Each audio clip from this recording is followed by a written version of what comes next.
What's up guys, this is villain here. दोस्तों, अगर आप भी मेरी तरह क्यूरियस है तो आपने कभी ना कभी तो ये जरूर सोचा होगा कि किसी हवाई जहाज के गुजरने के बाद जो सफ़ेद लकीर दिखती है वह एक्चुअल में क्या है और क्यों है और कैसे बनती है। और यह एक 500 साल पुरानी मम्मी है जो वैज्ञानिकों को ऐसे ही बैठे हुए पोजीशन में मिली थी। लेकिन यह कैसे पॉसिबल है, यह डीकम्पोज क्यों नहीं हुई और कैसे एक छोटी सी गणित लगाकर आप यह पता कर सकते हैं कि आपसे कितनी दूर बिजली गिरी है। तो जानने के लिए बने रहना वीडियो के एंड तक। और अगर चैनल को अभी तक सब्सक्राइब नहीं किया है तो जल्दी से सब्सक्राइब कर दो और वीडियो को भी लाइक कर दो।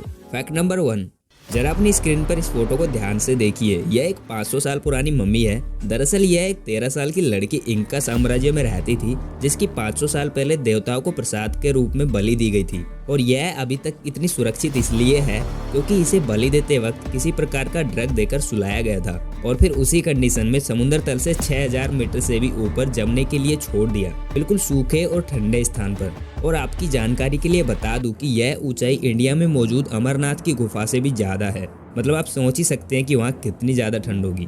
और यह 1999 में नॉर्थ वेस्ट अर्जेंटीना के लुलाई लाक को वोल्केनो के टॉप पर मिली थी। यहाँ पर टोटल 3 मम्मीज वैज्ञानिकों को मिली, बाकी 2 और छोटे बच्चों की मम्मी थी जिनमें एक लड़का और एक लड़की थी जिनकी उम्र 4 और 5 साल की होगी। और उनमें से सबसे बड़ी यही थी जिसका नाम लुलाई लाको मैडन रखा गया। ये अब तक की दुनिया की सबसे सुरक्षित ममीज में से एक है। यहाँ तक कि इनमें से एक के हृदय में खून के जमे हुए थक्के भी मिले और इनके इंटरनल ऑर्गन्स भी पूरी तरह से डिकम्पोज नहीं हुए थे। और इन्हें म्यूजियम के जिस कमरे में रखा गया है वहाँ का वातावरण भी ठीक वैसा ही रखा गया है जिस वातावरण में ये मिली थी, मतलब बिल्कुल सूखा और ठंडा। इन्हें साल्टा अर्जेंटीना के museum of high altitude archaeology में सुरक्षित रखा गया है।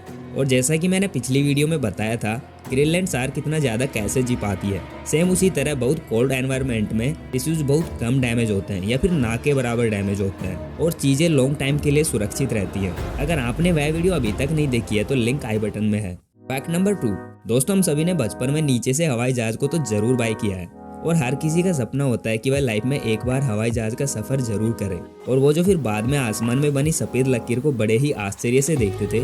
कोई उसे रॉकेट का धुआं मानता था तो कोई उसे बर्फ की लकीर, पर हम में से शायद ही कोई जानता है कि वह असलियत में क्या होती है। नासा की एक रिपोर्ट के अनुसार आसमान में बनने वाली इस सफेद लकीर को कंट्रेल्स कहते हैं। वैसे कंट्रेल्स भी बादल ही होते हैं, पर ये आम बादलों की तरह नहीं बनते। ये हवाई जहाज या रॉकेट से बनते हैं और काफी ऊंचाई पर बनते हैं, जमीन से करीब 8 किलोमीटर ऊपर और -40 डिग्री सेल्सियस पर इस तरह के बादल बनते हैं। जब हवाई जहाज या रॉकेट के एग्जॉस्ट से एरोसोल्स निकलते हैं, एरोसोल्स एक तरह का धुआं होता है, तो आसमान की नमी इन एरोसोल्स के साथ जम जाती है तो कंट्रेल्स बनते हैं। इनको सबसे पहले वर्ल्ड वॉर के दौरान 1920 में देखा गया था। फैक्ट नंबर 3, आपने कई बार सुना होगा कि बिजली कड़कते वक्त अपना फोन यूज नहीं करना चाहिए, नहीं तो आप पर बिजली गिर सकती है। यह बात काफी हद तक सही है अगर आप पुराने जमाने वाला लैंडलाइन इस्तेमाल कर रहे हो, क्योंकि ये फोन वायर के जरिए कनेक्ट होते थे और अगर कहीं भी उस वायर पर बिजली गिरती है तो आपको भी झटका लग सकता है। लेकिन अभी के फोन्स के लिए यह बात एकदम गलत साबित होती है, क्योंकि अभी के फोन्स रेडियो वेव पर काम करते हैं और रेडियो तरंगें बिजली का संचालन नहीं करती। लेकिन फिर भी सावधानी रखें, क्योंकि स्मार्टफोन एक इलेक्ट्रॉनिक उपकरण है और बिजली को आकर्षित कर सकता है। फैक्ट नंबर 4, क्या आपको पता है कि आप एक सिंपल सी कैलकुलेशन से यह पता लगा सकते हैं कि बिजली आपसे कितनी दूर गिरी है। आपको बस बिजली के चमकने और उसकी गर्जन की आवाज के बीच का टाइम काउंट करना है और उसे 5 से डिवाइड कर देना है। जितना आपका आंसर आएगा, बिजली आपसे उतने ही मील दूर गिरी होगी। जैसे माना यह समय 3 सेकंड है बिजली चमकने और गर्जन के बीच का, तो इसे 5 से डिवाइड करेंगे तो 0.6 मील आएगा, जो कि 965 मीटर यानी कि लगभग 1 किलोमीटर होता है। तो बिजली आपसे 1 किलोमीटर के एरिया में गिरी है और ये चीज़ें आर्मी वालों को सिखाई जाती है। फैक्ट नंबर 5, यह थोड़ा डीप फैक्ट है, ध्यान से सुनिएगा। एक पिता अपनी बेटी से कहता है अपनी पुरानी कार की ओर इशारा करते हुए कि अब तुम ग्रेजुएट हो गई हो तो यह मेरी एक पुरानी कार है, तो इसे इससे पहले कि मैं बेचूं तुम किसी डीलर से बात करके इसे बेच आओ। वह लड़की डीलर से बात करके आती है और अपने पिता से कहती है उन्होंने इसके $1000 देने की कही है क्योंकि यह काफ़ी पुरानी लग रही है। फिर उसके पिता कहते हैं कि तुम किसी दूसरे डीलर के पास कोशिश करो। वह लड़की फिर बात करके आती है सेकंड डीलर से और आकर कहती है कि इस डीलर ने तो इसके सिर्फ $100 ही देने को कहा है, क्योंकि यह कार काफ़ी पुरानी है और इसे फिर से चलने लायक बनाने के लिए इसमें बहुत खर्चा होगा। और लड़की कहती है कि हम इसे पिछले वाले डीलर को ही बेच देते हैं। फिर उसके पिता अपनी बेटी को सलाह देते हैं कि तुम मेरे साथ पैशनेट कार क्लब में चलो और वहाँ इस कार को दिखाना।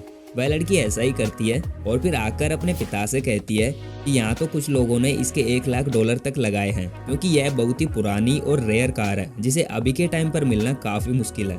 तब उसके पिता कहते हैं कि मैं तुम्हें यही बताना चाहता था कि अगर तुम सही जगह पर नहीं हो तो तुम्हारी कोई वैल्यू नहीं है, तुम किसी लायक नहीं हो। अगर लोग आपके काम की वैल्यू या तारीफ नहीं कर रहे हैं तो नाराज ना हो, इसका मतलब है कि आप गलत जगह पर हो और ऐसी जगह और लोगों के बीच अपना समय बर्बाद ना करें जिन्हें तुम्हारी वैल्यू ना दिखे। सेम लाइक अगर आपके पास कोई टैलेंट है या किसी पर्टिकुलर चीज में आप अच्छे हैं तो उस टैलेंट को ऐसे लोगों के बीच वेस्ट ना करें जिन्हें उसकी कदर ही ना हो। ठीक ऐसे ही जैसे मुझे नई नई चीज़ें जानना बहुत पसंद है और उससे भी ज़्यादा पसंद है उसे दूसरों को सिखाना, और मैं गांव से बिलोंग करता हूं, तो अगर मैं यहाँ किसी को ये सब बताता भी हूं तो कोई इंटरेस्ट नहीं लेता और उसकी कोई भी वैल्यू नहीं करता। और दैट्स वाई कि मैं यूट्यूब पर आया और यहाँ लाखों करोड़ों लोग हैं जो अपनी मर्जी से मुझे सुनेंगे और मेरे टैलेंट और एजुकेशन की भी कदर होगी। एंड आइंस्टीन ने कहा था कि अगर आप किसी चीज़ को दूसरे को समझा नहीं सकते तो इसका मतलब यह है कि वह आपको भी समझ नहीं आई। तो दोस्तों इस वीडियो में बस इतना ही, ऑलरेडी बहुत मोटिवेशन हो गया। मैं बस इतना कहना चाहता हूँ कि बस अपने टैलेंट को वेस्ट मत करो, उसे सही जगह इस्तेमाल करो जहाँ उसकी कदर हो। बाकी कदर तो गाली की भी करते हैं लोग, बस देने की सही जगह होनी चाहिए, आई मीन ऑडियंस। बाकी अगर अभी तक चैनल को सब्सक्राइब नहीं किया है तो सब्सक्राइब कर लो यार। तो मिलते हैं नेक्स्ट वीडियो में। Till then stay curious and keep learning.